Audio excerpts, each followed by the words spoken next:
నమస్కారం. ఎలా ఉన్నారు మీరందరూ మిత్రులారా?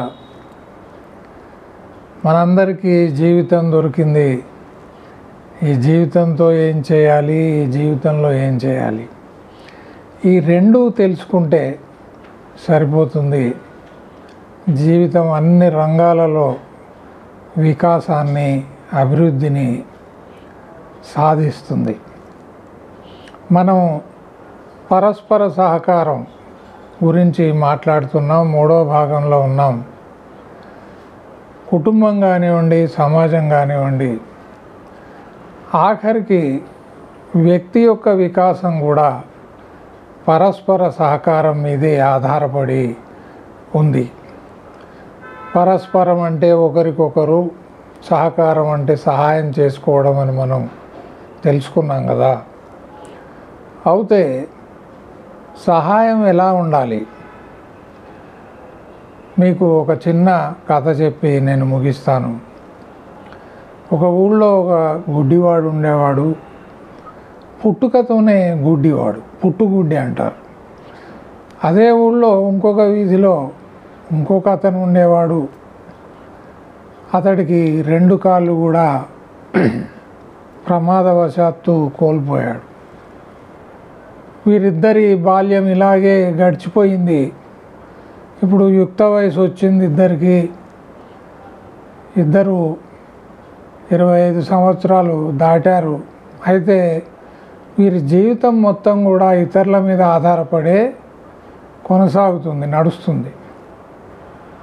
నాకు ఎవరైనా తోడుంటే బాగుండు, అన్ని వేళలా నాతో ఉంటే బాగుండు, నాకు సహాయం చేస్తే బాగుండు అని గుడ్డివాడు అనుకునేవాడు, కుంటివాడు అనుకునేవాడు. మనం కూడా అంతే. మనకు ఎప్పుడైనా తీరని కష్టం వచ్చినప్పుడు, ఎవరైనా మామూలు కష్టమైనా ఎవరైనా వచ్చి మనల్ని ఆదుకుంటే బాగుండు అని అనిపిస్తుంది. అంటే మనకు కష్టం వచ్చినప్పుడు ఇతరులు కావాలి, ఇతరులకి కష్టం ఆపద వచ్చినప్పుడు మనం కూడా సంసిద్ధంగా ఉండాలి, మనం కూడా తయారుగా ఉండాలి వాళ్ళకి వెళ్ళి సహాయం చేయడానికి. ఈ విధంగానే మనం వికాసాన్ని సాధిస్తాం. అయితే ఒకరోజు ఈ కుంటివాడికి ఒక ఆలోచన వచ్చి పక్కనే వీధిలో ఉన్నటువంటి గుడ్డివాడికి కబురు పెట్టాడు. అయితే గుడ్డివాడు ఎవరి సహాయంతోనో వీడి ఇంటికి వచ్చిన తర్వాత కుంటివాడు అన్నాడు, 2 కాళ్ళు లేనివాడు, చూడు ఇలా అయితే మన జీవితం గడవదు. మన తల్లిదండ్రుల మీద, అన్నదమ్ముల మీద ఆధారపడి బతకలేము. ఎందుకంటే వాళ్లకు ఒక జీవితం అంటూ ఉంది.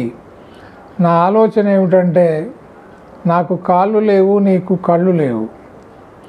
మన ఇద్దరం కలిసి ఒకరికొకరు సహాయం చేసుకుంటూ బతికితే జీవితంలో చాలా సమస్యలను మనం అధిగమిస్తాం, ఎదుర్కొంటాం. కాబట్టి జీవితం చివరి వరకు మన ఇద్దరిలో ఎవరో ఒకరు మిగిలే వరకు మనం కలిసే ఉందామని అన్నప్పుడు గుడ్డివాడు వెంటనే అంగీకరించి ఇద్దరు వాళ్ళు ఒక ఒట్టు వేసుకున్నారు. ఒట్టు అంటారు చూడండి.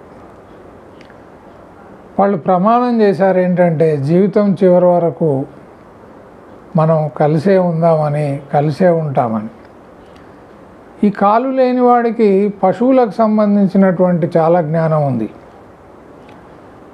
గుడ్డివాడి భుజాల మీద కుంటివాడు కూర్చొని ఎక్కడ అంగడైతే ఆ అంగట్లోకి వెళ్ళి, వీడికి పశువులకు సంబంధించిన జ్ఞానం బాగా ఉంది కాబట్టి మంచి పశువులను ఎన్నుకొని తీసుకొచ్చి వాటిని బాగా మేపి ఆ తర్వాత మంచి ధరకు అమ్మడం మొదలుపెట్టారు.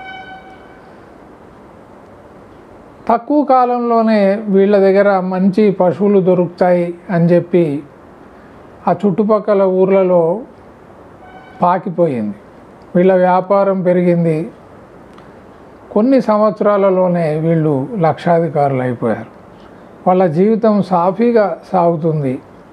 ఆ తర్వాత ఇద్దరు వివాహం చేసుకొని జీవితంలో స్థిరపడ్డా ఒకే ఇంట్లో ఉంటూ అన్నదమ్ముల కంటే కూడా మిన్నగా వాళ్ళు చక్కటి జీవితాన్ని గడిపారు.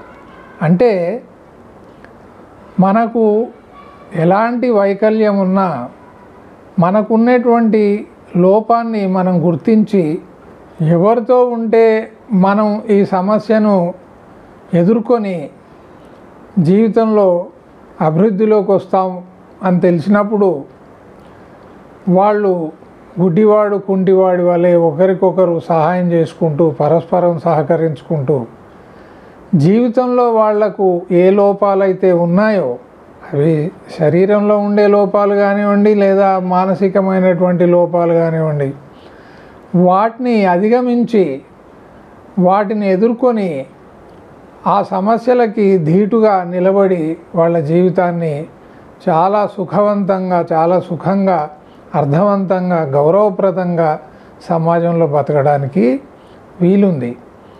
కాబట్టి సమస్యలు ఉన్నప్పుడు మనకు కావాల్సింది సరైనటువంటి సహాయం సహకారం.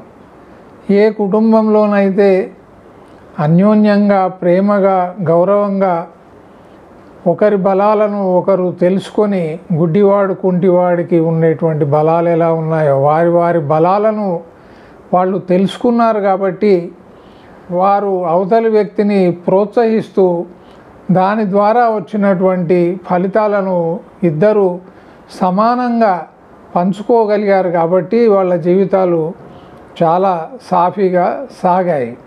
అలాగే కుటుంబంలో సమాజంలో దేశంలో ప్రతి చోట మనమంతా గనక ఒకరికొకరు సహాయం చేసుకుంటూ వారి వారి బలాలకు అనుగుణంగా మనం అవకాశాలు ఇస్తూ పోతే మన జీవితం కూడా చాలా ఆనందప్రదంగా గౌరవంగా ఎలాంటి ఇబ్బంది లేకుండా లేదా చిన్న చిన్న ఇబ్బందులతో గడిచిపోతుంది. నమస్కారం.